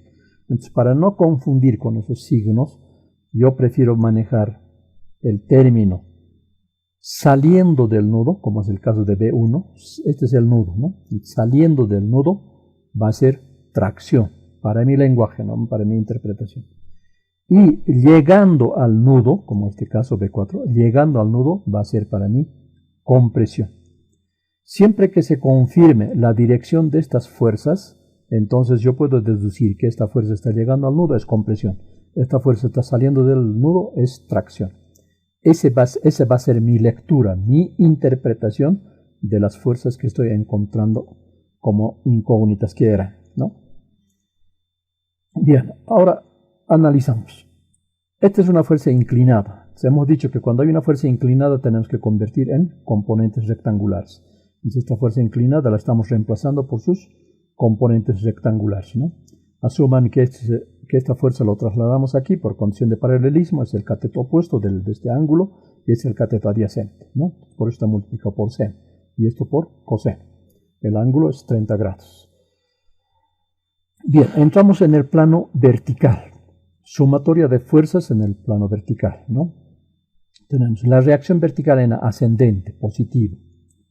Menos 500 kilogramos, esta fuerza, menos, descendente, menos 500 kilogramos. La componente vertical de B4, ¿no es cierto? Es descendente, también menos. B4, seno de 30, es lo que está aquí, ¿no? Son solamente eso, en nuestro sistema, las fuerzas en el plano vertical, en B, en el plano vertical estamos. Eso igualamos a 0, porque estamos en la ecuación sumatoria de fuerzas verticales igual 0. Igualamos a 0, reemplazamos aquí la reacción vertical en A, operaciones algebraicas y obtenemos el resultado. Despejando B4, ¿no? De esta ecuación, B4, tenemos 3000 kilogramos. El resultado es positivo, es de signo positivo. Quiere decir que la dirección que le hemos asignado a B4 es correcto. Entonces, como está llegando al nudo, yo voy a deducir que es una fuerza de compresión.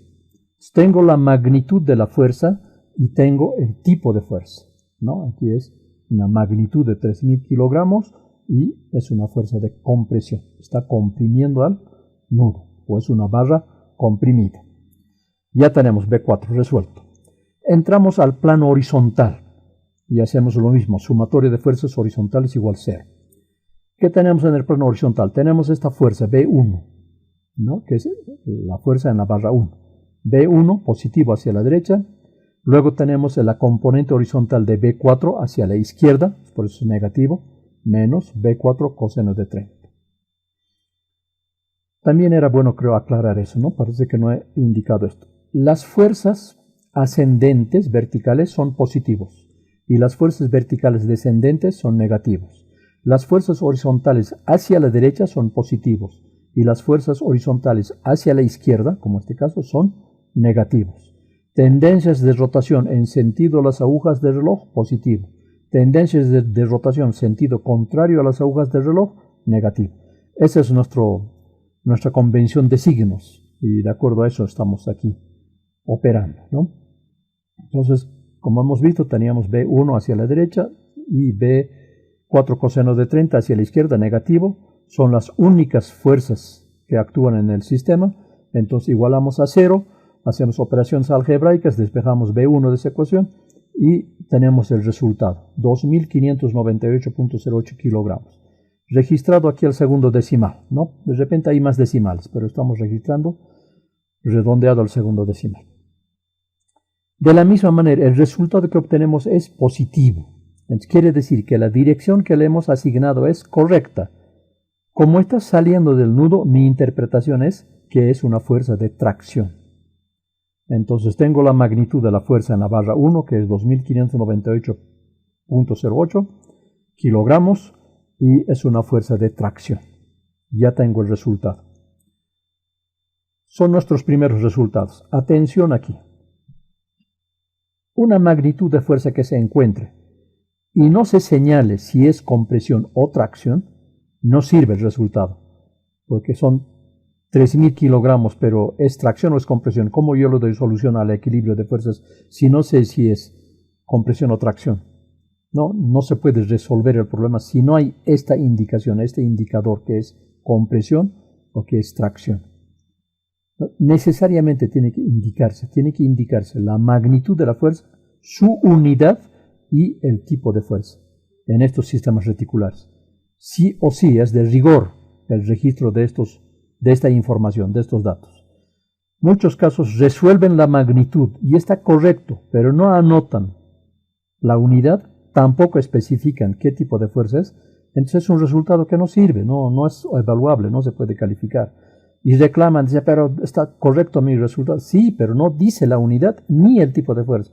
¿Cómo puedo hacer uso de esa magnitud de fuerza? Si no sé su magnitud, tampoco sé qué tipo de fuerza es, si es tracción o es compresión. No se puede hacer aplicación, uso, ¿no es cierto? Es un dato totalmente estéril, que no se puede utilizar, no se puede aplicar. Eso tienen que entender. Entonces, nunca se olviden de registrar la unidad y el tipo de fuerza en estos resultados de sistemas reticulares, más bien fuerzas normales en sistemas reticulares, ¿no? Ya hemos resuelto el nudo 1, entonces ahora pasamos al nudo 5. Y la pregunta va a ser, ¿pero por qué no pasamos al nudo 2? Secuencialmente, nudo 1, nudo 2. ¿Qué ocurriría si vamos al nudo 2? Nudo 1 ya está resuelto, ya es dato conocido.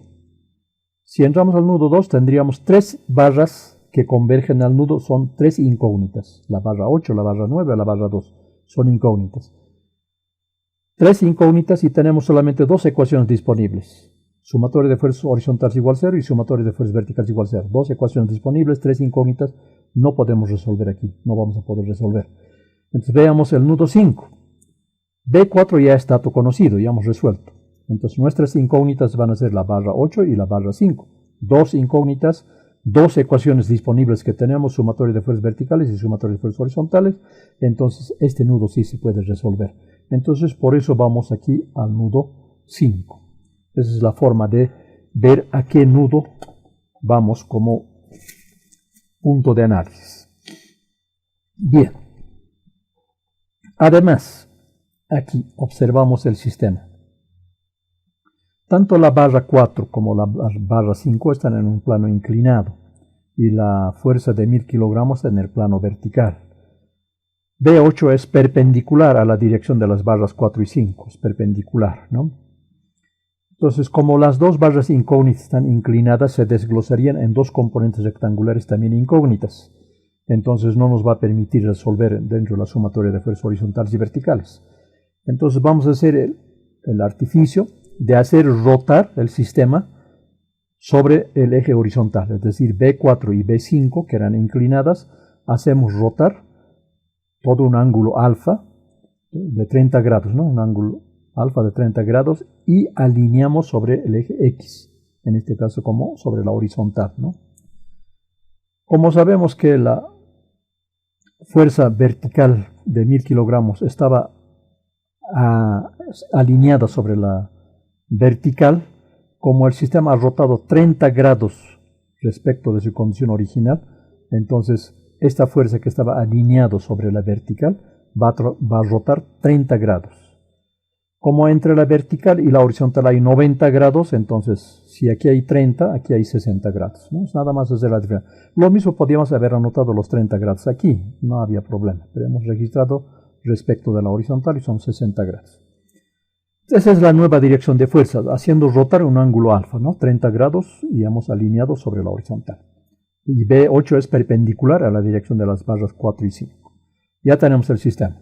Como esta fuerza, aunque es dato conocido, pero tenemos que descomponer en sus componentes rectangulares, ¿no?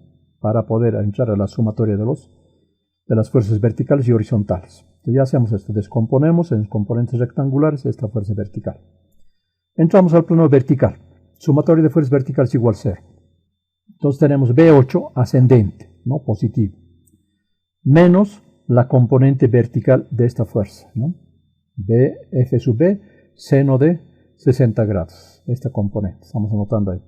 Vemos, no hay otra fuerza, solamente son esas dos fuerzas que actúan en el plano vertical.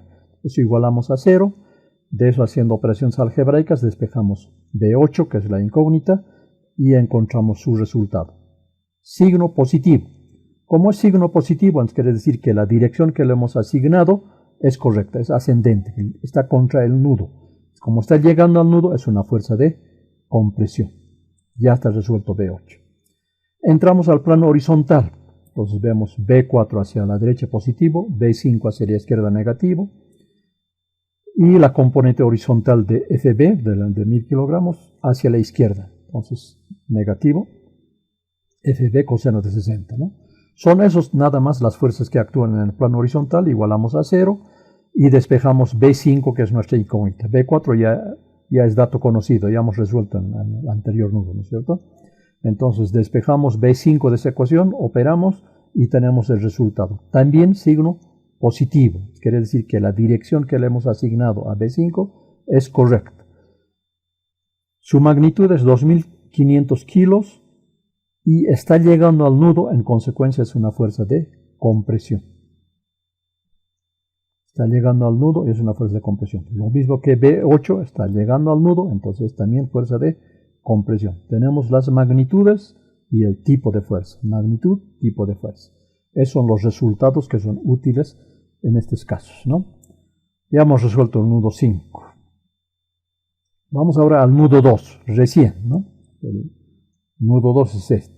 Ya tenemos B1 que es dato conocido, B8 también ya dato conocido, las incógnitas son B9 y B2, dos barras que son incógnitas. Entonces, como tenemos dos ecuaciones, podemos resolver el sistema. Por eso vamos aquí al nudo 2, ¿no? B1 ya es dato conocido, B8 ya es dato conocido, las incógnitas son B2 y B9. Este ángulo, 60 grados, es determinar. No tenemos dato. Aunque podíamos aquí, pero no importa. Se puede determinar los ángulos haciendo la relación. Tenemos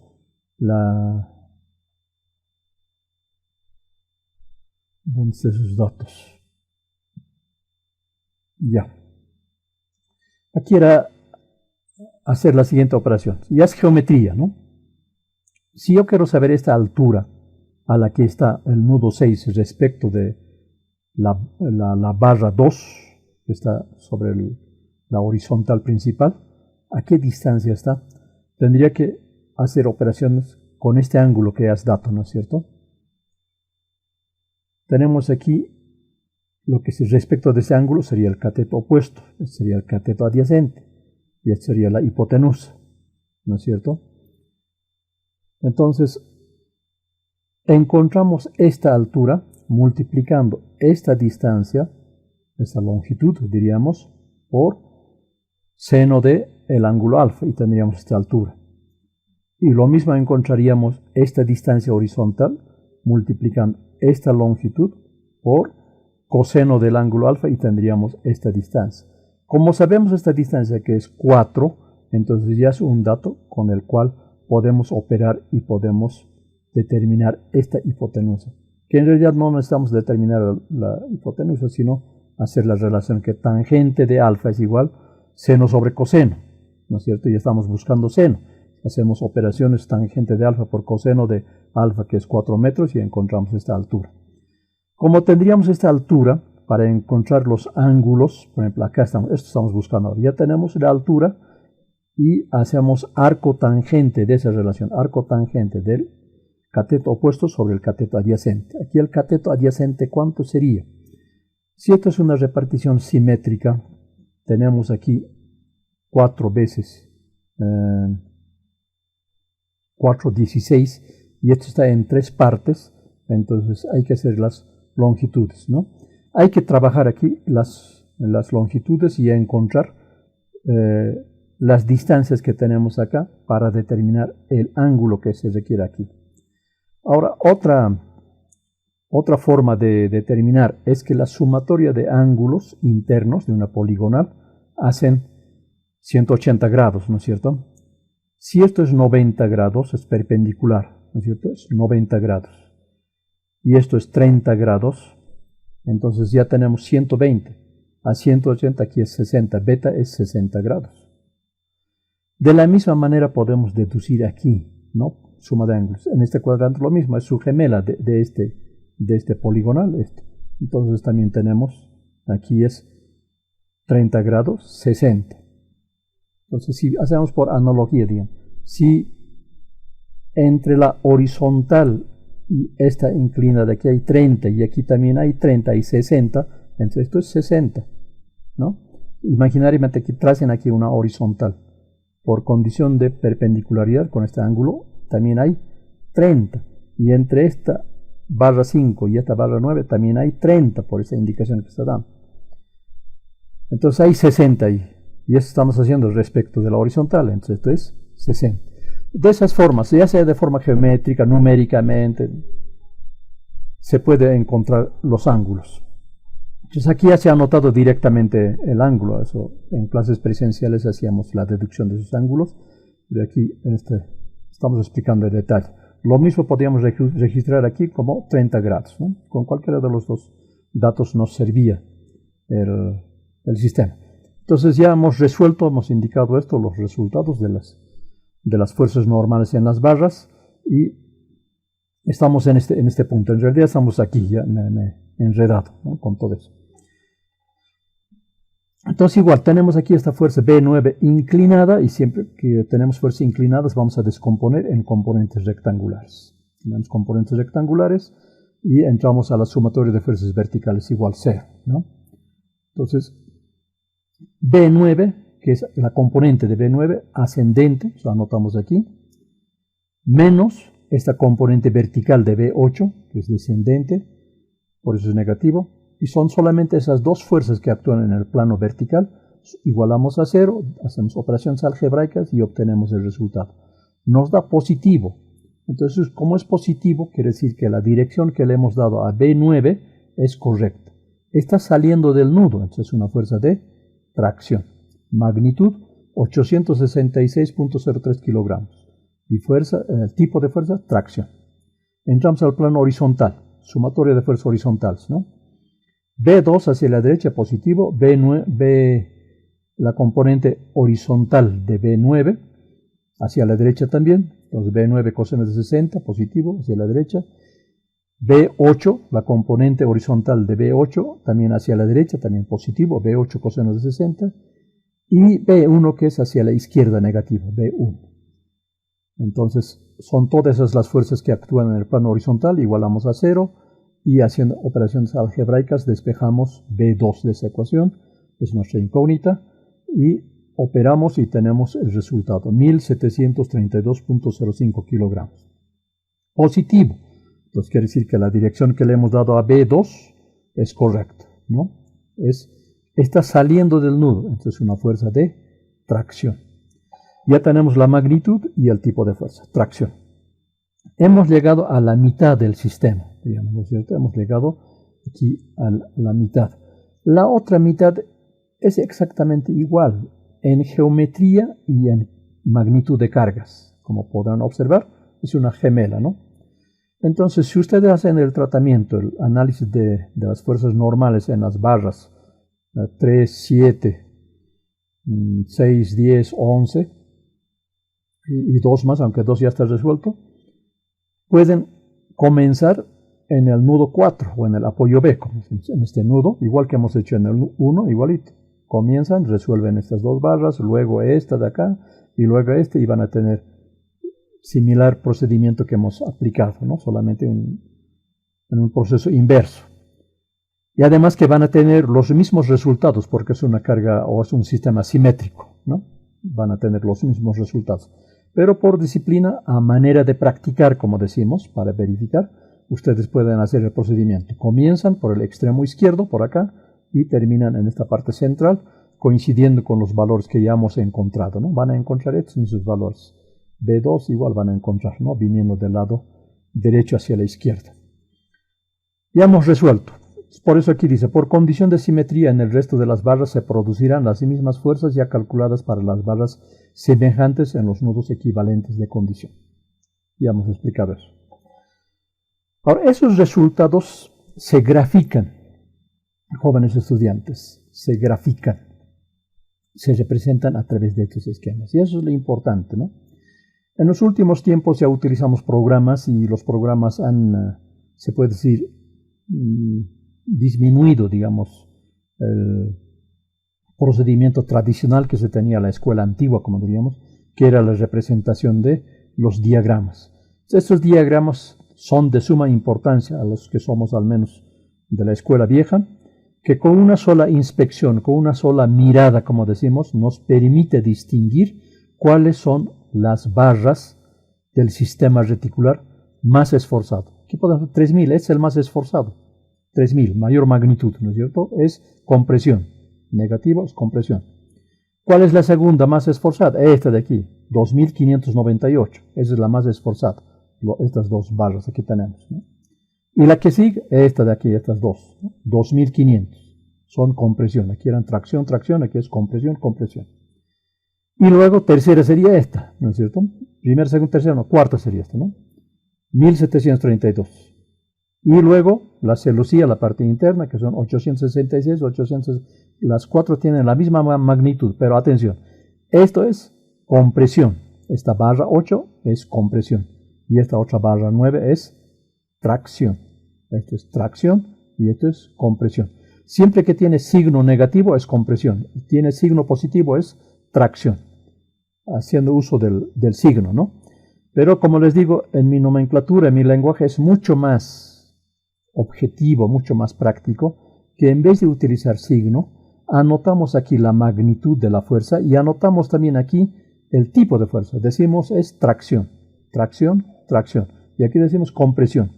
Entonces así no hay problema de decir que yo estoy en un contexto o según este contexto he puesto el signo. Esos problemas que tenemos de acuerdo a las escuelas y contextos, ¿no? Cuando ya los registramos, aquí o allá va a ser, ya va a estar escrito, va a decir que es tracción o es compresión. Entonces ya los signos pasan a una situación secundaria, ¿no? Por eso es importante esas nomenclaturas. También explicar en este diagrama que estos achurados que tenemos son de dirección perpendicular a la dirección de la barra, a la dirección que es la dirección longitudinal de la barra, ¿no es cierto? Es de dirección transversal o perpendicular a esa dirección de la barra. En esa dirección, no es un achurado cualquiera, no vayan a hacer un relleno o pintar, no, es un achurado. Cada una de estas líneas de achurado significan en esa sección, en esa línea, la magnitud de la fuerza normal en esa sección. Digamos en este punto, aquí quedan. Entonces ahí esta línea me está diciendo que es la magnitud de fuerza normal en esta sección donde está el cursor. En la sección de la barra, ahí, en esa sección, esta es la magnitud de la fuerza normal. Como aquí es constante, entonces es 3000 en toda la longitud de la barra, es 3000, ¿no? Pero no va a ser siempre así. En otros casos, cuando ya consideramos el peso propio, por ejemplo, o acciones diferenciados, entonces ya va a ser de carácter trapezial el diagrama. Entonces, cada una de estas líneas nos está diciendo la magnitud de fuerza normal que existe en la sección de la línea de achurado, ¿no? Si decimos aquí, por ejemplo, otro punto, entonces este punto nos dará otro valor. Aquí es constante, entonces es el mismo valor. Pero en otros casos, como les digo, si es trapezial, entonces ya va a ser otro valor, ¿no? Esas líneas están diciendo, están describiendo la magnitud de la fuerza normal en esa sección. Eso quiere decir estos diagramas. Si no vayan a ser achurados, ni achurados paralelos que dicen que es la dirección de la fuerza. Este diagrama no es dirección de la fuerza, es magnitud de la fuerza normal en la sección de la barra. ¿Ya? Eso no lo olviden nunca. Y se puede decir bien entretenido y bien productivo para mí tener estos diagramas. Generalmente yo cuando veo esos diagramas me ubico al tiro, como decíamos, al cacho, una inspección y ya sé cómo está mi sistema estructural. Cuando solamente esto está en números, entonces, pucha, tengo que ver con lupa, tengo que ver una y otra vez, de repente con el signo y a ver dónde está el esfuerzo mayor o la solicitación mayor, ¿no? Pero aquí en el diagrama ya es mucho más sencillo de apreciar. Hasta aquí llegamos, jóvenes, en esta clase, y la siguiente clase vamos a avanzar el ejemplo número 2. Enseguida cerrando esta grabación, ya en el horario de clases voy a lanzar la pregunta de qué página hemos avanzado para ver el control de asistencia o seguimiento al avance de la asignatura. Bueno, jóvenes, muchas gracias. Hasta la siguiente sesión.